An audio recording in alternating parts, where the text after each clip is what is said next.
All right, Coach. Go ahead and get started.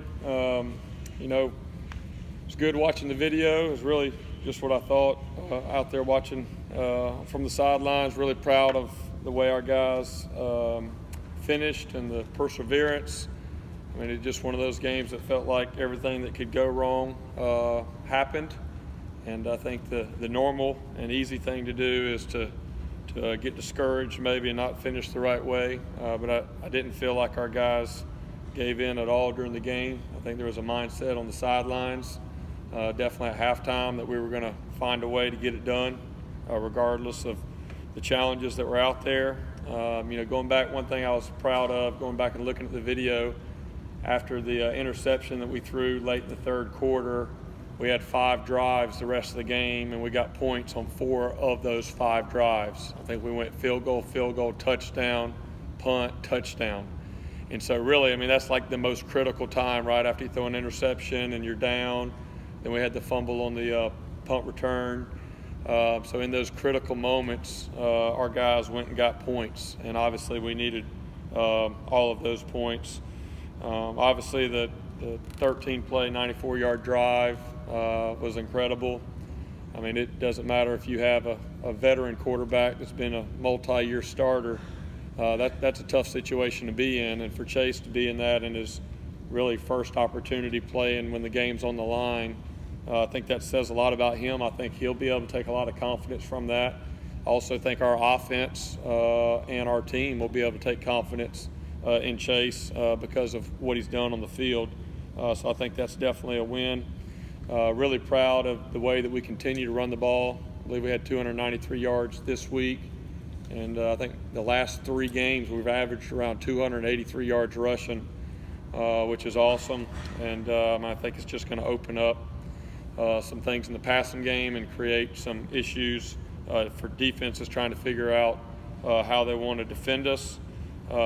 Continued the explosive plays. We had 13 explosive plays, 9 of them in the running game, which I think was really big.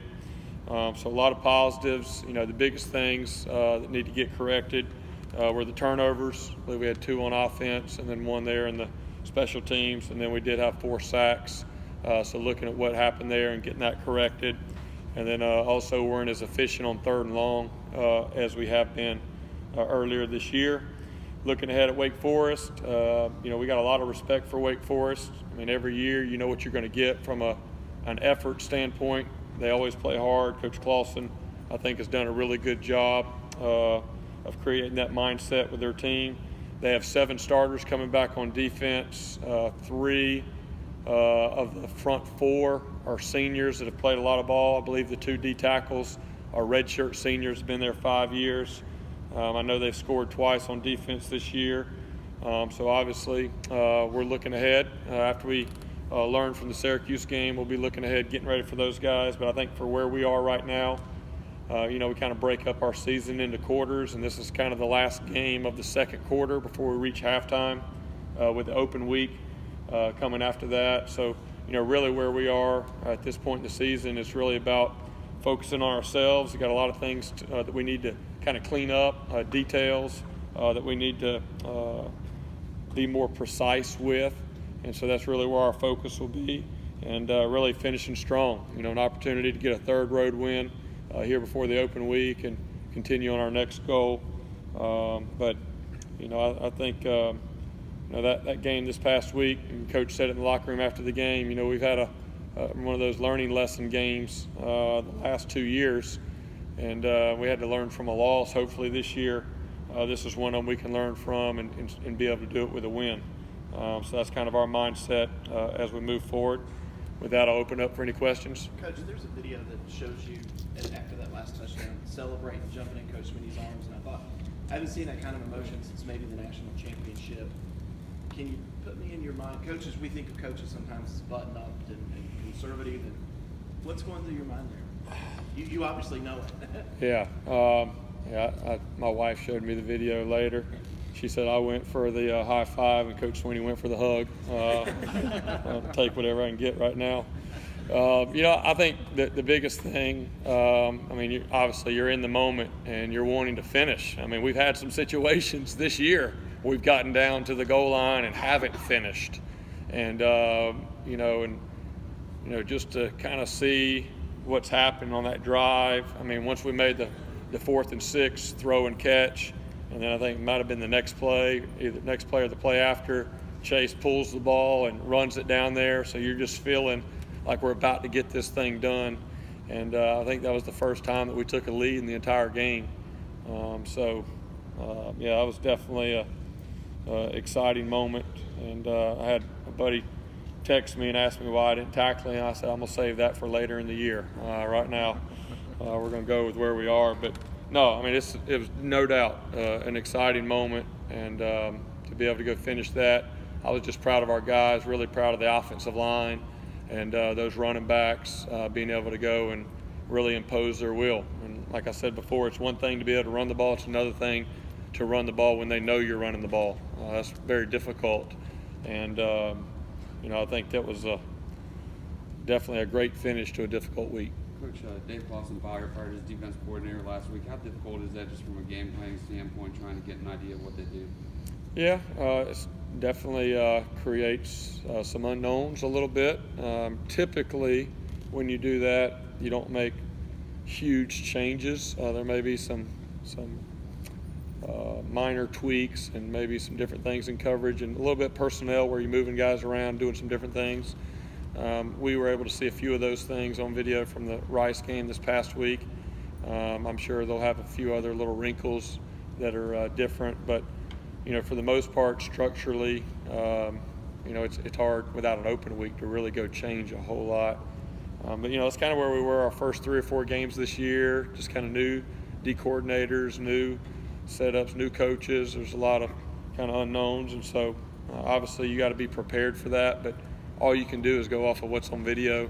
And I think the coaches that have kind of taken that over have been around the same defensive schemes, what they've been doing.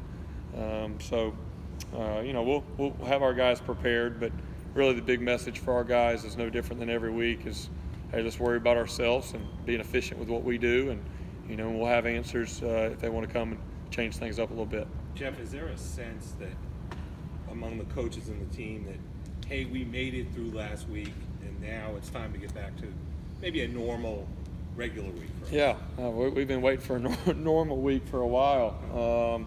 It's just kind of been one of those years a little bit with everything that's going on.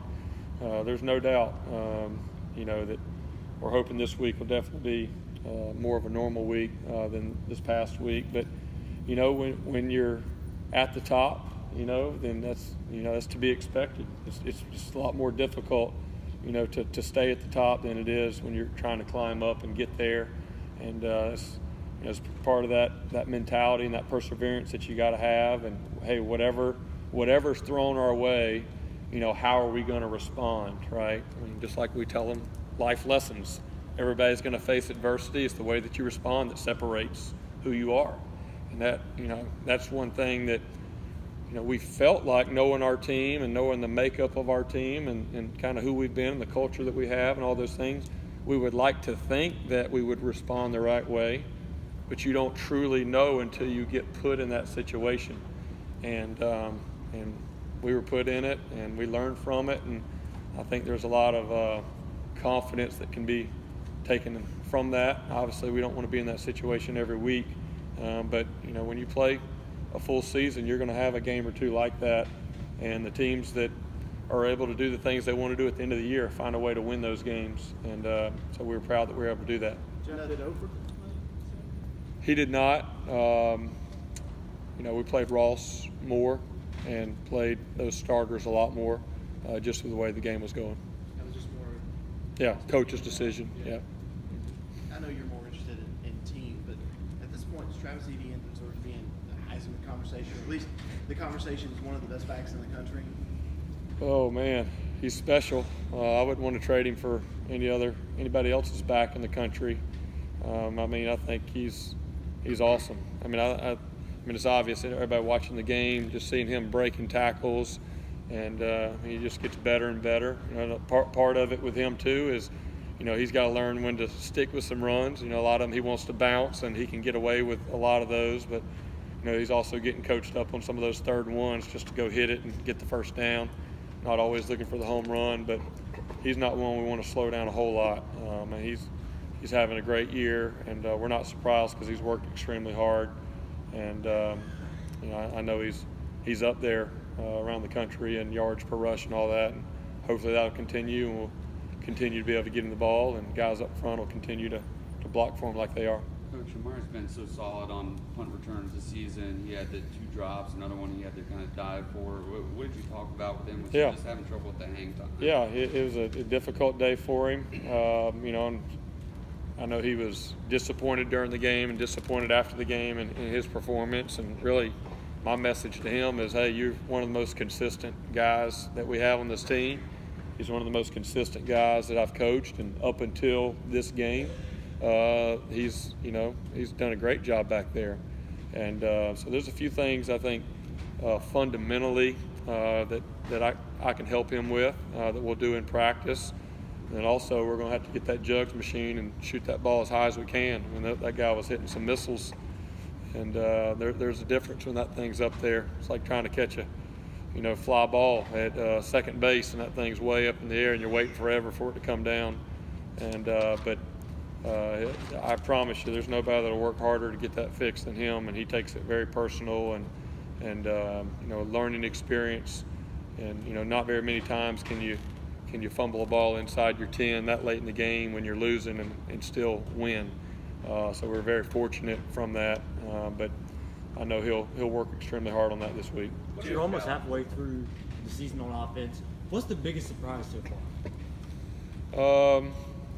I mean, we really go into every year. You really don't know exactly what it's all going to look like. So just kind of watching it as it comes together. Obviously, we couldn't have predicted some of the things, that would have happened. I would say the thing I'm probably most pleased with overall is our explosive plays that are back. I mean, we're ahead of where we've been really for the last 2 years in explosive plays, and then also the way that we've been able to run the ball.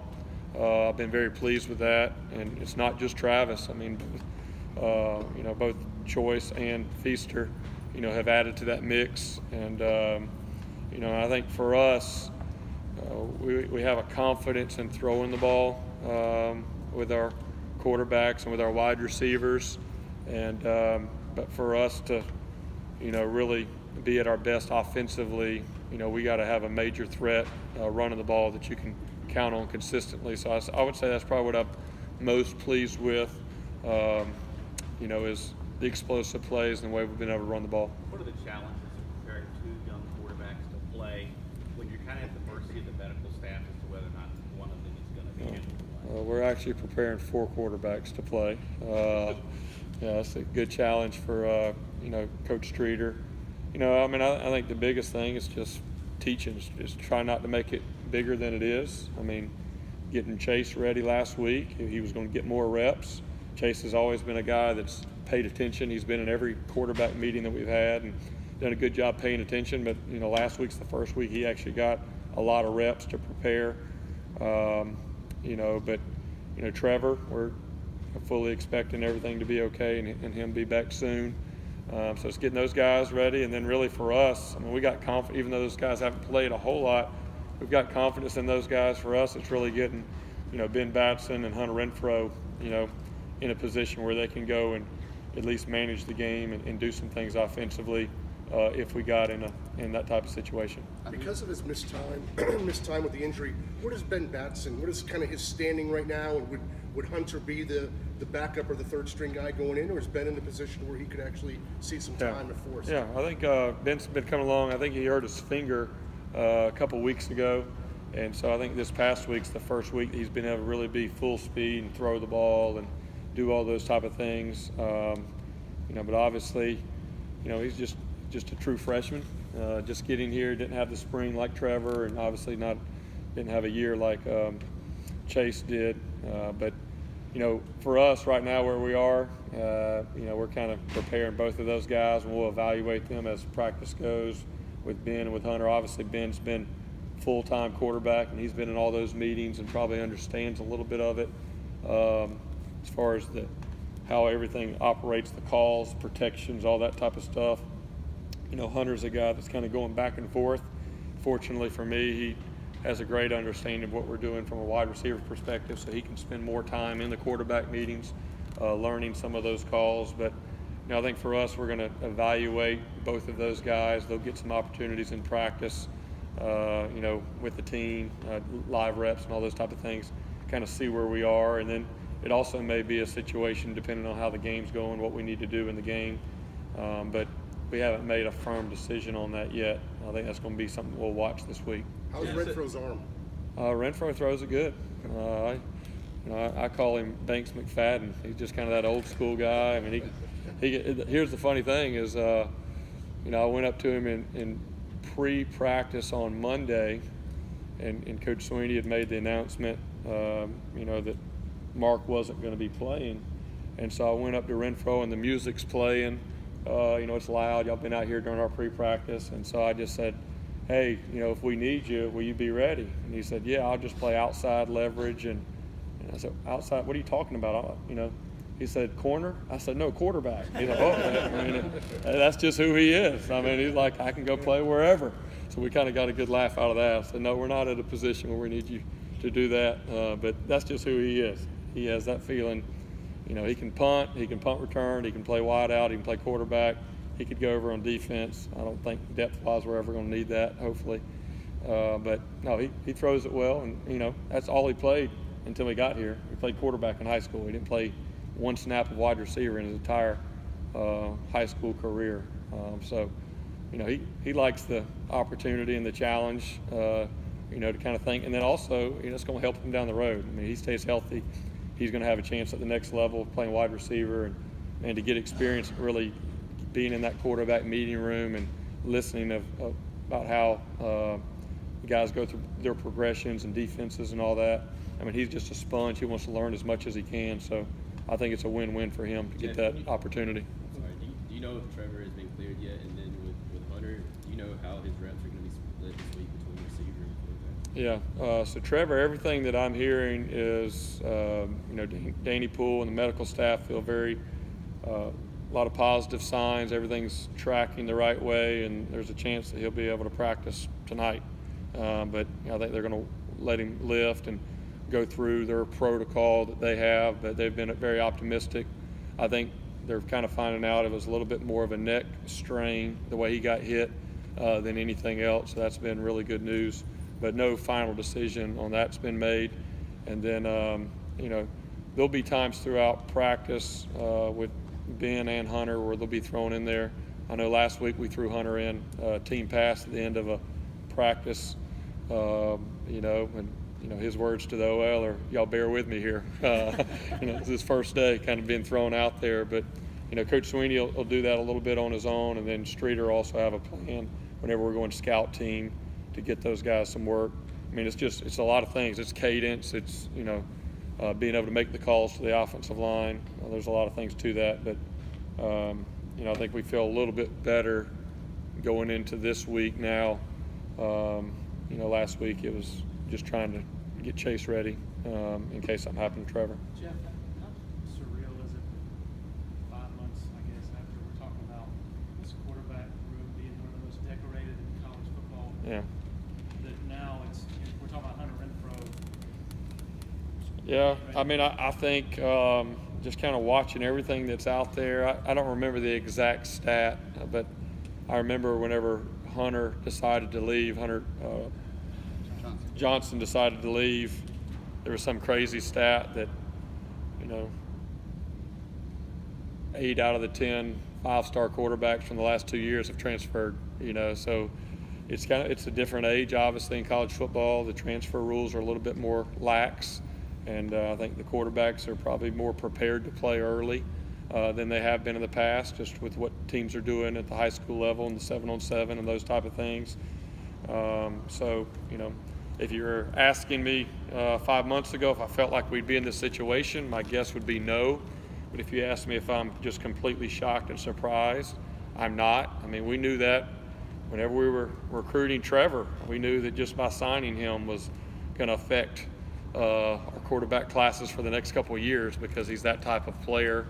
But there's also, we've said for a while about Chase, that Chase has kind of been that one guy that really hadn't bothered him at all. And I believe he committed after Trevor was already committed. And, we've kind of, as coaches, making comments to each other, we said if he'll just be patient, he's going to be the one that ends up playing a lot here, because you're not going to get through seasons just with, one or two quarterbacks. Injuries do happen. I don't think that we expected it to happen this soon. But, hey, that's part of it. You learn from it, and, I think that makes you better down the road. We said in fall camp, we weren't just saying that just trying to be nice to Chase. When we said we felt like we had three quarterbacks that we could win with, we really did. Obviously, Chase is the guy that had hasn't had the experience and played as much in the first 4 games, but he's done a good job on the practice field. He had a good spring, and the confidence that he got from Saturday, I think, is going to help him the rest of the year. Does this trend affect how you recruit the position in any way? I think at the end of the day, you still want to go sign the best guys that you can. I think it's really at every position. You got to kind of think through that, and that's for people a lot higher than me. And the 4-game, I don't think any of us really expected the 4-game red shirt rule having the effect that it did across the country. We were kind of excited because we'd be able to play some guys and keep them. But, at the end of the day, you still want to recruit the best players that fit Clemson. And I think if you continue to do that, here and there you may have an issue. But, I think it's also what you surround. If you have an issue at wideout, but you're really good at all the other positions, you can manage that. Having an issue with depth at quarterback, that's what we told Chase, man, you got a lot of talent around you, and, you don't have to do this by yourself. And obviously that showed Saturday. Jeff, just your thoughts on Gage's performance. Aside from that late penalty, it seemed like he took advantage of his opportunity. That was a good observation. I'm glad you brought that up. Gage is, Tremaine wasn't quite 100%, and so Sean moved out to right tackle, and so we played Cade Stewart and Gage Cervinka, and really felt like there in the second half, Gage did a really good job in there, and he had some key blocks. And he's been a guy that's kind of been having to cross-train at center and at guard. But that's something that doesn't get talked about enough. You go back and watch the video, we probably don't win the game without Gage and some of the blocks that he made. We were short more than just, our starting quarterback. There's several other guys that were out. And to be able to run the ball like we did there in the second half, Gage was a big part of that. And again, that's another guy getting meaningful reps and adds to the depth. And that's also why you want to play as many guys as you can when you can, so that when you do have some of these injuries, it's not the guy's first time in there. And this was definitely not Gage's first time in there, but I think he played his best game in the opportunities that he was given. And so that'll be good for us down the road. Jeff, 4th and 6.